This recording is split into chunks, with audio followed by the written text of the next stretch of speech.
డబ్బు మాత్రం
సొంతం మీ అన్ననే మిమ్మల్ని దొక్కేస్తున్నాడని మీరు ఇప్పుడు కాంగ్రెస్ పార్టీలో పోతున్నా.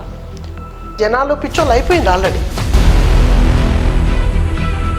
కేసీఆర్ చాలా కుట్రపూరితమైనటువంటి వ్యక్తి. ఇప్పుడు ఇంకా బహుజన ద్రోహి అని చెప్తాను నేను. ఇంకా ప్యాకేజీ వీరుడు.